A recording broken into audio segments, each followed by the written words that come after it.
Fala galera do Falando de Processo 365, excelente projeto coordenado pelo meu amigo Antônio Carvalho, Xará. Hoje vamos iniciar uma série que vai tratar do processo tributário, ou seja, impactos do Código de Processo Civil em demandas envolvendo o direito tributário e também procedimentos especiais que tratam relativo ou tem alguma afinidade com o direito tributário, como é o caso da execução fiscal e a medida cautelar fiscal.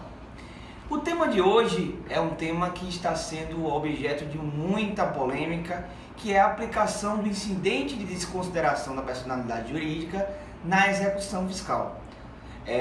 Por exemplo, o TRF da Terceira Região já afetou o tema para julgamento de incidente de resolução de demanda repetitiva e igualmente também isso está ocorrendo no TRF da Quinta Região, ou seja, um tema bastante polêmico e nada melhor que uma polêmica para iniciar uma série sobre processo tributário.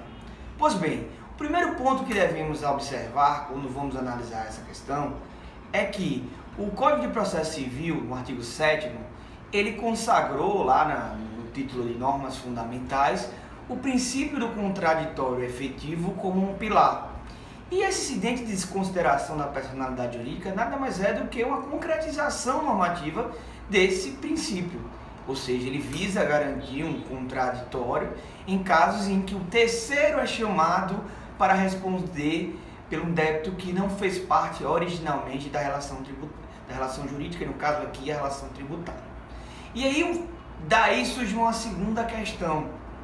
O nome incidente de desconsideração da personalidade jurídica é requisito fundamental ou é suficiente para se demarcar que esse procedimento ele somente pode ser aplicado para casos de incidente de desconsideração de personalidade jurídica na legislação civil, como é o caso, por exemplo, do artigo 50 do Código Civil?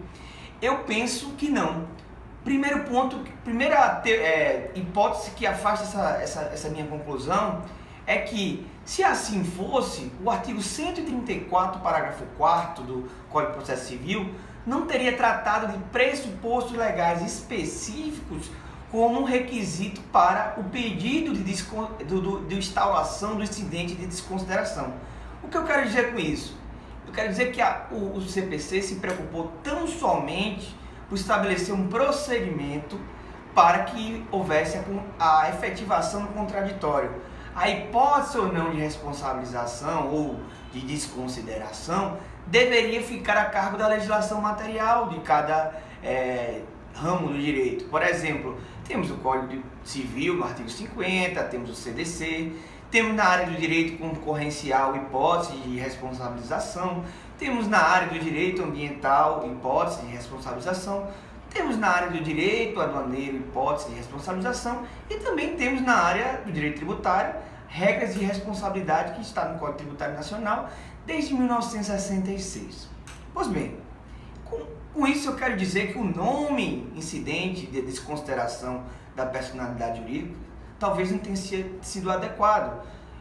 Na verdade é um procedimento que busca garantir o contraditório efetivo por um agir de um terceiro. Dito isso, passamos agora às principais polêmicas envolvendo a aplicação ou não deste incidente. A primeira polêmica diz respeito à questão do nome em si. Há quem defenda que o incidente não se aplicaria na execução fiscal porque a responsabilidade tributária não seria equivalente à desconsideração da personalidade jurídica. Sendo a responsabilidade tributária prevista legalmente, então seria uma hipótese de aplicação automática e não incidiria a necessidade de aplicação desse incidente.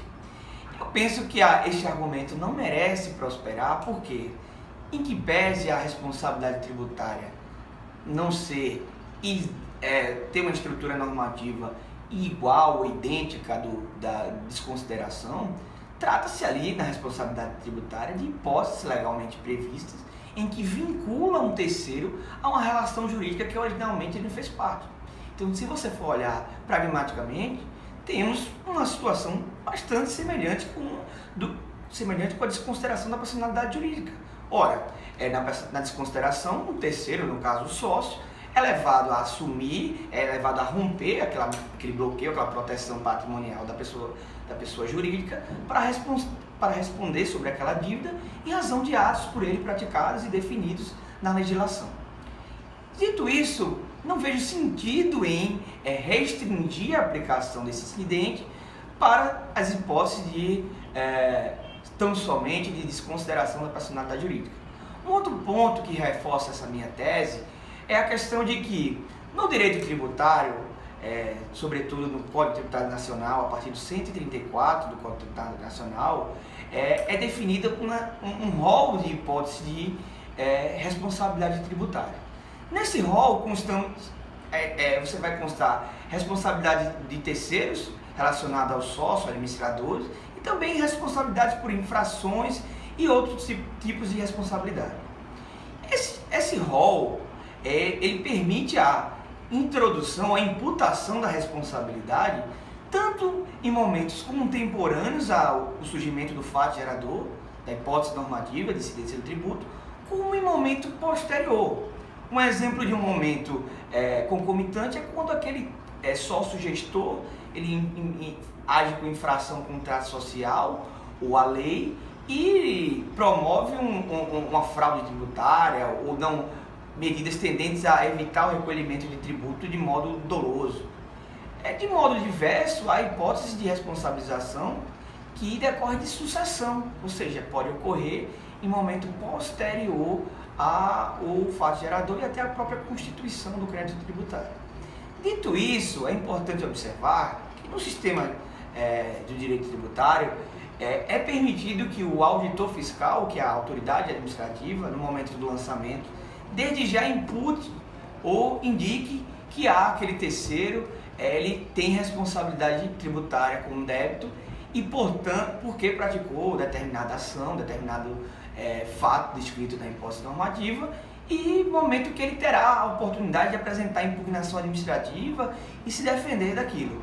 Quando isso ocorre, meus amigos, a constituição do crédito definitivamente e ulterior envio para a cobrança na dívida ativa e emissão da CDA, aquele terceiro, ele é incluído na CDA e ele já ingressa na execução fiscal, na verdade, como parte e não como um terceiro. Por quê? Houve um procedimento prévio administrativo, houve um contraditório, um efetivo e foi configurada aquela responsabilidade dele. Isso não significa que na execução fiscal ele não possa se defender dela, mas ele desde já ingressou como parte na execução fiscal. Situação diferente é quando aquele terceiro não ingressa na execução fiscal, ou seja, não ingressa no título, naquela relação jurídica como responsável, e no curso da execução fiscal ele é chamado a responder pelo aquele débito por alguma hipótese. Aqui, meus amigos, trata-se de uma verdadeira hipótese de aplicação do incidente de desconsideração da personalidade jurídica. Ou seja, aquele terceiro que não teve a oportunidade de se manifestar sobre o tema na fase administrativa, ele deverá necessariamente ser chamado, ser redirecionado mediante o procedimento de desconsideração. E aí que se insere a interpretação do artigo 4º da Lei de Execução Fiscal, a Lei 6830. Nele é constado que é possível incluir na execução fiscal terceiros e responsáveis. Mas esse artigo tem que ser interpretado com o contexto do Código Tributário Nacional e, existindo um procedimento para garantir um contraditório efetivo, ser interpretado com base no Código de Processo Civil. Como todos sabem, a Lei de Execução Fiscal ela não esgota o procedimento e tem como o processo civil, o CPC, como norma subsidiária. Então, pelo artigo 1º da Lei de Execução Fiscal e também pelo artigo 15 do CPC 15, é possível a aplicação, trazer esse procedimento que garante o contraditório efetivo para fazer, possibilitando que aquele terceiro, ao ser chamado para responder pelaquela dívida tributária, tenha a oportunidade de se defender, de apresentar provas e que haja, de fato, um contraditório em relação a isso. Por fim, eu gostaria de chamar a atenção que, diferentemente da legislação civil, a defesa, caso isso não ocorra, caso não haja a possibilidade do terceiro lançando mão do incidente de consideração, ofereça uma defesa, ofereça um contraditório, ofereça suas razões, ele somente poderá se defender disso em sede de embargos à execução fiscal, que no caso da execução fiscal, a apresentação dos embargos à execução pressupõe a existência de garantia do débito, ou seja, ele só vai poder se defender daquilo se garantir aquele débito. Então isso somente reforça a interpretação de que o incidente de desconsideração da personalidade jurídica é totalmente aplicável para execução fiscal. Com isso eu encerro esse primeiro tema e espero trazer para vocês mais temas, mais polêmicas do direito tributário relacionado com o processo, ou seja, o processo tributário. Muito obrigado.